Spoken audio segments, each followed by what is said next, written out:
Hello students, अब हम लोग जानेंगे यूनियन ऑफ सेट। जो पहला ऑपरेशन है यूनियन ऑफ सेट, तो इसका हम लोग डिफिनीशन जानेंगे।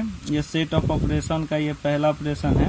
तो इसको डिफाइन कैसे कर रहा है कि the union of two sets A and B, यानी ए एंड बी का जो यूनियन होगा, यानी दो सेट ए और बी का जो यूनियन होगा वह भी एक सेट ही होगा, है ना। वह भी क्या होगा? सेट होगा। तो सेट होगा तो उसमें कुछ एलिमेंट्स होंगे। तो देखिए कौन सा एलिमेंट्स होगा, यहाँ पे मेंशन क्या है कि which consist of all those elements, यानी कि वे सभी एलिमेंट्स को वो क्या करेगा? कंसिस्ट करेगा विच आर आइदर इन ए और इन बी, यानी कि जो ये दोनों ए और या बी में होंगे वो सारे एलिमेंट्स को जो होगा वह union of two sets A and B क्या करेगा? कंसिस्ट करेगा, है ना। इस लाइन में ये भी आप देख सकते हैं, यहाँ लिखा है including those which are in both, है ना। यानी कि यहाँ पर जो यूनियन दो सेट का होगा, है ना, उसमें कौन कौन सा एलिमेंट कर रहेंगे? तो ऑल दोज एलिमेंट्स, वो सारे एलिमेंट्स को कंसिस्ट करेगा जो ए में भी होगा और बी में भी होगा, और जो दोनों में होगा उसको भी इंक्लूड किया जाएगा, यानी including those which are in both, है ना।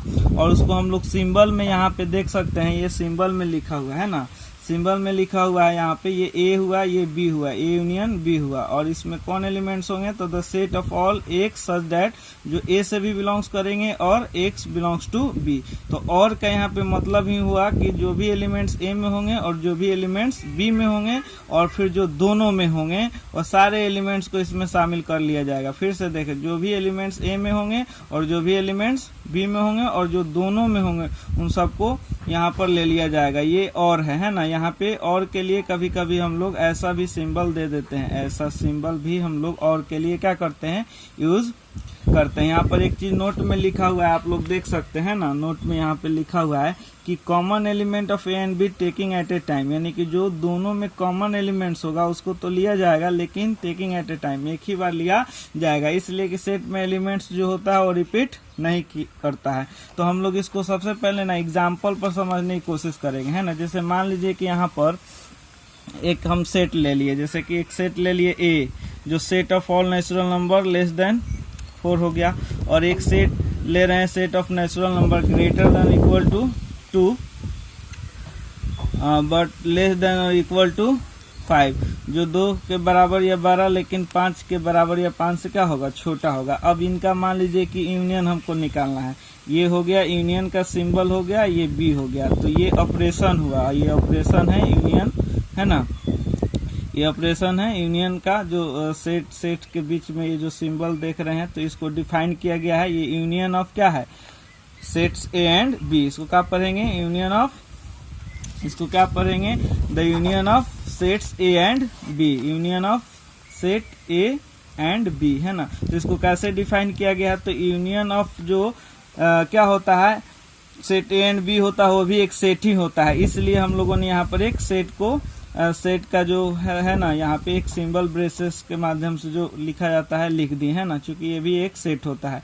अब ये यूनियन बी को कैसे डिफाइन किया गया है? तो ये कंसिस्ट करता है ए के सारे एलिमेंट्स के और बी के सारे एलिमेंट्स के, है ना, जिसमें जो दोनों में है उसको भी शामिल किया जाएगा। तो देख सकते हैं 1 को भी ले लिए, ए के सारे एलिमेंट्स के ले लिए, है ना, और बी के भी सारे एलिमेंट्स को लेंगे, तो बी में 2 3 4 5 है, तो 2 3 तो यहाँ ऑलरेडी है, तो 2 बार लिखेंगे नहीं, तो 2 3 हो गया, फिर क्या रह गया? 4 और 5। तो देख सकते हैं ए के सारे एलिमेंट्स को ले लिए और फिर ये बी के भी सारे एलिमेंट्स को ले लिए। तो ए और बी जो यहाँ पे आप लोग देख रहे हैं, यहाँ पे जो लिखा हुआ है ये और का सिंबल, तो इसका मतलब ही होगा कि जो ए से बिलोंग्स करेगा और जो भी एलिमेंट्स बी से बिलोंग्स करेगा और जो दोनों में होगा वो भी लिया जाएगा। तो वही ए का सारा एलिमेंट्स ले लिए और बी का, और जो दोनों में शामिल है उसको भी हम लोग लेंगे। और यहाँ पे एक नोट में लिखे हुए थे कि जो कॉमन एलिमेंट्स होगा उसको एक बार लिया जाएगा। तो यहाँ पे कॉमन एलिमेंट्स को देख सकते हैं एक ही बार लिया गया है, चूंकि एलिमेंट डबल रिपीट करना सेट में उचित नहीं होता है। और रही बात कि इसी को अगर हम लोग क्या लिखेंगे, ऐसे भी लिख सकते हैं, एक्स सच दैट, है ना,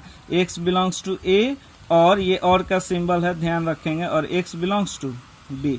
इसका मतलब यही हुआ कि जो भी एलिमेंट्स ए के घर में होंगे या फिर जो एलिमेंट्स बी के घर में होंगे, और इस या का मतलब यही हुआ कि ए और बी के सारे एलिमेंट्स आएंगे, है ना, और जो दोनों में रहेंगे उसको भी ले लिया जाएगा। तो मैं उम्मीद करता हूं कि ये जो यूनियन को, यूनियन बी को ऐसे डिफाइन किया गया होगा, ये भी आप लोग समझ गए होंगे, इस सिंबल का मतलब समझ गए, और ये यूनियन बी कैसे निकाला जाता है इसको भी आप लोग समझ गए होंगे। एक बात और ध्यान देंगे यहाँ पर कि हम लोग अगर मान लीजिए कि A इज इक्वल टू 1 2 3 हो गया सेट ऑफ, और B मान लीजिए कि सिर्फ यहाँ पे आपका 4 और 5 है, इसमें देख सकते हैं कि कॉमन एलिमेंट्स नहीं है। तो यहाँ A यूनियन B निकालना है तो भी आप लोग क्या लिखेंगे, 1 2 3 हो गया A का सारा एलिमेंट्स और B का सारा एलिमेंट। जब दोनों में नहीं है तो कॉमन एलिमेंट्स नहीं है तो नहीं है, कॉमन रहेगा तो ले लेंगे, नहीं है तो कोई बात नहीं है। तो मैं उम्मीद करता हूँ कि A यूनियन B को आप लोग क्या कर गए होंगे, समझ गए होंगे। अब हम लोग थोड़ा सा एक से A यूनियन B का थोड़ा सा वेन डायग्राम के माध्यम से देखने की कोशिश करेंगे, है ना, कि वेन डायग्राम कैसे रिप्रेजेंट करता है।